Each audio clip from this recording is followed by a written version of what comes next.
sagalee yoo dhagame sagalee yoo dhagame naaf mirkaneessa.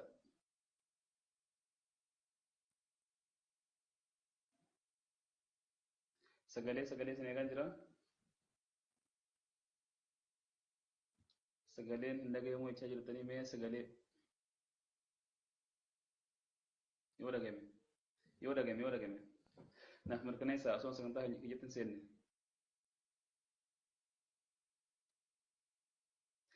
Okay, caffeeraamis galatoomi. Seenaan Jaalibsaa Dagaa seenaa Magarsaa Diidoo yookaanuu abbaa caffeeraamis itti aansinee kutaa lammaffaatti isin dhiyeessuun keenya ni yaadatan hundi keessanuu. Har'a ammoo sagantaa galmee seenaa kutaa lammaffaa seenaa Jaalibsaa Dagaa isinii qabannee dhiyaannee jirra. Hanga xumura sagantaa keenya turtii gaarii kan isiniin jiru obboleessa keessan barii bareentooti.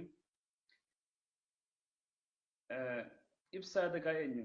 Jaalibsaa Dagaa eenyu? Kan jirurraa kana Jaalibsaa Dagaa maqaan dhaloota isaa Toofiq Ahmad Mahammad jedhama.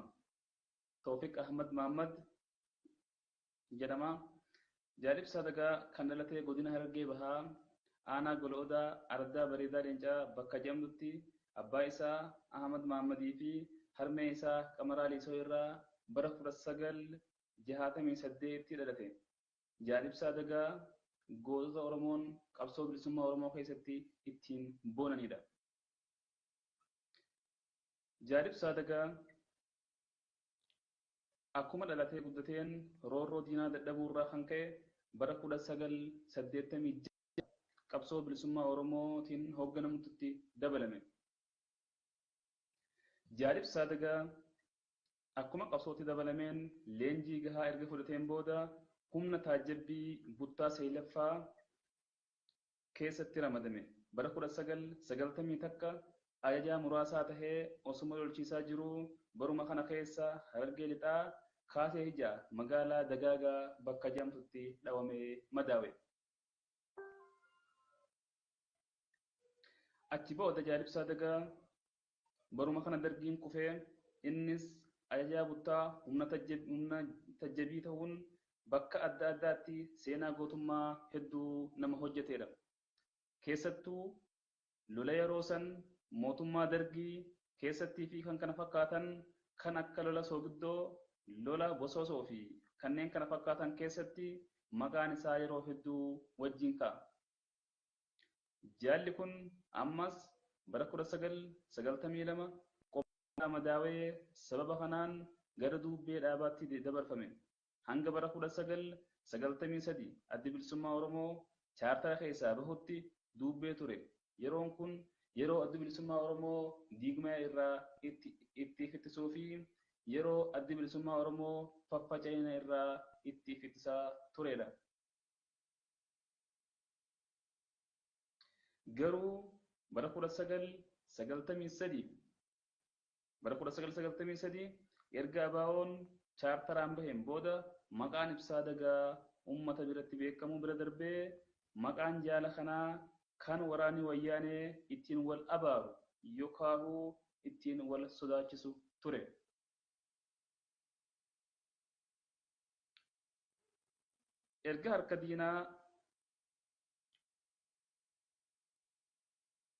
Erga waraanni bilisummaa Oromoo kan kufee kan harka diinaa bu'ee booda addi bilisummaa Oromoo bara 1993 bakka laga gaaleetti hora annoonnootti abbaa seelii humna taajjabbii ta'uun filatame. Jaal Gaaddisaa Dagaa bakka inni hin jirretti itti aanaa abbaa seelii taasifame.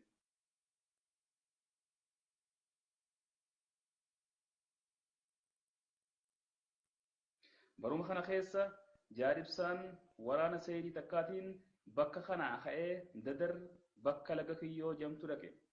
Jaalli itti aanaa isaas laga Kiyyoo kanatti waan argamuuf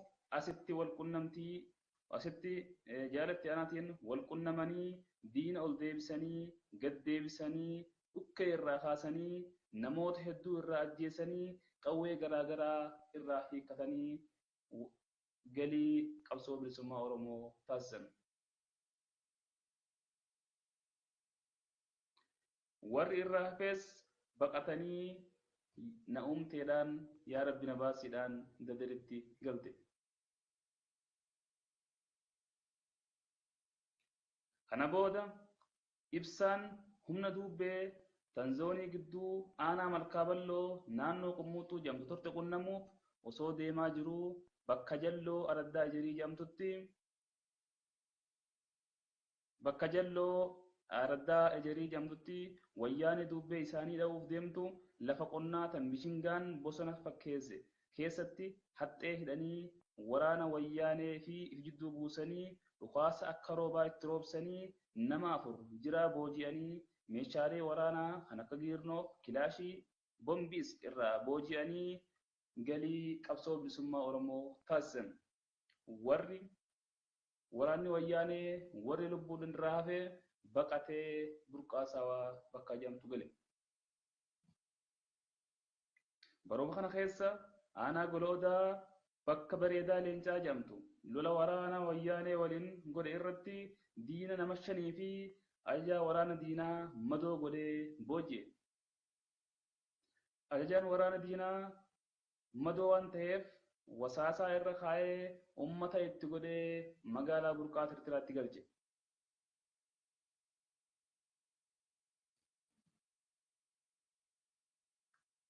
Kana booda jaalli kun gowgow kuuntayya bakka jedhamtu maandhee dhangalaafatee naannawa saniis yeroo xiqqoof ture. Waraana taajjabii muraasa hafe cinaa hoogganoota biratti lakkisanii seelii takka jaal ibsaa dagaa jalatti ijaaran. Yeroo sanirraa kaasee waraanni ibsaa dagaa injifannoo galmeessuu qofa osoo hin tahin humna furgaatuu mooraa qabsoo bilisummaa Oromoo ta'uun humna furtuu mooraa bilisummaa Oromoo ta'uun mirkanaa'e. Maqaan ibsaa dagaa bakkayyuttuu dhagayamuu eegale. Jaal ibsaa dagaa nama seenaa qabsoo bilisummaa Oromoo keessatti yeroo jalqabaatiif Harargee lixaa Bookee bakka 26 Araadaa Dibicha jedhamtu itti waraana wayyaanee boojihee qaqqabee fidee uummatatti agarsiise ture.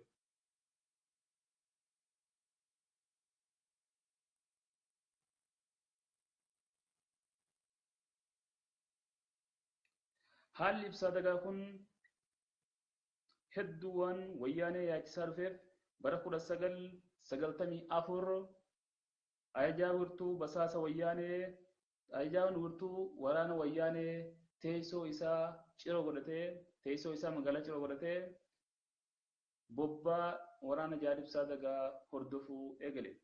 Ta'us itti milkooyne. Baruma kana keessa jechuun jalqaba bara 1994 jalqaba jechuudha. Ibsaan naannawa dhaloota isaa aanaa goloodaa bareedaa leencaa bakka jedhamtu dhufe.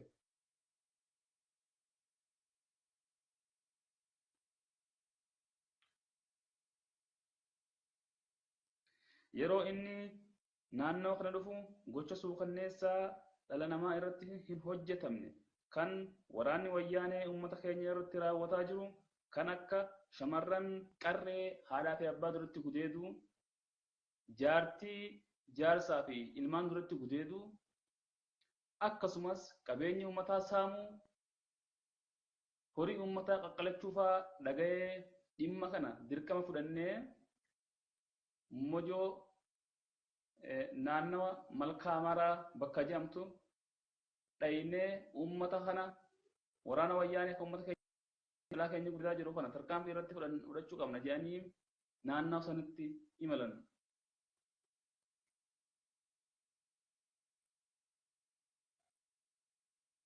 Achittis waraana wayyaaneetii fi waraana bilisummaa Oromoo kan ibsaa dagaatiin hoogganamu jidduutti godhameen lola naannoo sa'aatii tokkoof gaggeeffameen waraana wayyaanee irraa namni 8 battalatti namni 8 ajjeefaman. Gara waraana bilisummaa Oromoo irraa namni 2 battalatti ajjeefamee ture. Waraana bilisummaa Oromoo irraa namni 2 battalatti kan wareegame yommuu ta'u, waraana diinaa kan wayyaanee irraa battalatti namni 3 jajjabee bilisummaa Oromoo tan jaal ibsaa dagaatiin hoogganamtuun ajjeefaman. San booda akka inni hin beekamnetti erga lolli kun xumurameen booda madoon diinaa kan waraanni isaanii biraa baqate daggala keessa teessee wareentootti Jaalibsaa Dagaa waraante.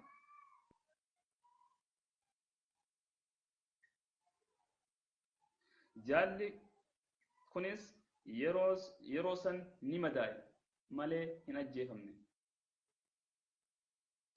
Madoo isaa fuudhanii waraanni bilisummaa Oromoo jaallawwan Ibsaa Dagaa madoo Jaalibsaa Dagaa osoo fuudhanii deemanii lubbuun Jaalibsaa Dagaa kan jijjiirraa hin qabne goonni onnee barbadaa guyyaa san achitti wareegame.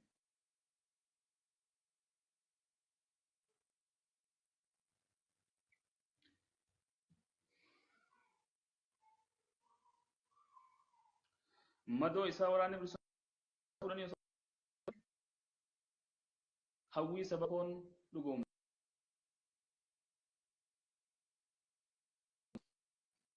Hawwii saba koon dhugoomsa. Uummata Oromootiin bilisoomsa. Diina irratti hangaan jiru tarkaanfii fudhaa jedhee osoo warraaquu. Osoo guyyaa tokko gammadee hin beeyne, osoo guyyaa tokko raahaa godhee hin beeyne, qabsoo bilisummaa Oromootiif lubbuu isaa tan jijjiirraa hin qabne, lubbuu isaa tan jijjiirraa hin qabne dhabe. Jaalli kun Jaalibsaa Dagaa nama seenaan isaa yaadatudha. Yeruma san guyyaa san hawwiin guddaan waraana wayyaanee reefka Ibsaa Dagaa uummatatti agarsiisuun uummata abdii kutachiisuuf ture. Garuu waraanni Jaalibsaa Dagaa reefka Ibsaa Dagaa fuudhanii waan bahaniif waraanni wayyaanee reefka Ibsaa Dagaa arguu hin dandeenye. Du'a Ibsaa Dagaatiis du'e jedhanii itti amanuu hin dandeenye. Yeruma san hooggantoonni dhaabichaa du'a Jaalibsaa Dagaa iccitiin qabuudhaan Gaaddisaa Dagaa bakka buufatan. Kana booda Gaaddisaan Dagaa Ibsaa Dagaatti jijjiirame.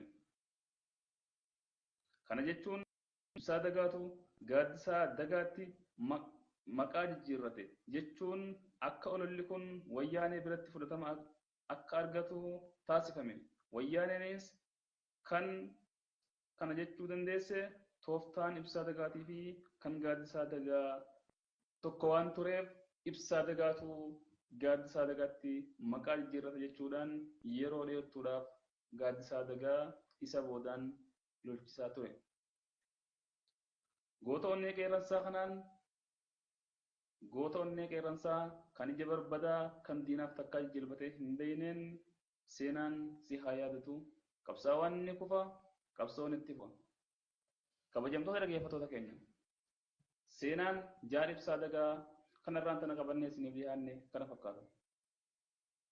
Torban seenaa Hordofaa Ahmad kan Elemoo Qilxuufaa wajjin wareegame, kan Elemoo Qilxuufaa wajjin qabsoo taasisee qeerroo ganamaa 36 keessaa tokko nama tahee Hordofaa Ahmad nama jedhamu seenaa isaanii qabannee isiniif dhiyaanna. Hanga xumura sagantaa keenyatti turtii gaarii isiniin jenna. Gaafii yaada qeeqaa yoo qabaattan daqiiqaa 2 isin eegna.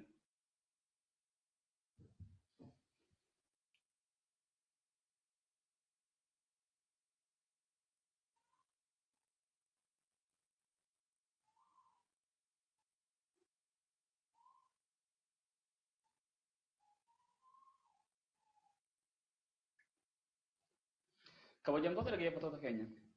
Sagantaan seenaa keenyaa kana fakkaata.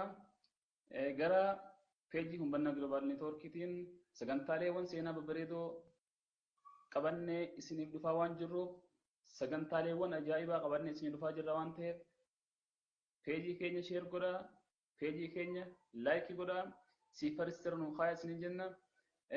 Seenaa isin bira jiru seenaa qabsaa'ota Oromoo kan seenaan dagatte kan uummanni Oromoo guyyaa tokkollee qabsoo Oromootiif kan dhuman uummanni Oromoo isaan dagate kan qabsoon Oromoo isaan hin dagatin kan ammoo qabsaa'ota seenaa isaanii haadhaa fi abbaan seenaan isaanii dubbatamuu dhabuu irraa kan ka'e haadhaa fi abbaan isaanii maqaan isaatu maqaa haadha sammuu haadhaa fi abbaa isa dhaltee keessaa badatu jira.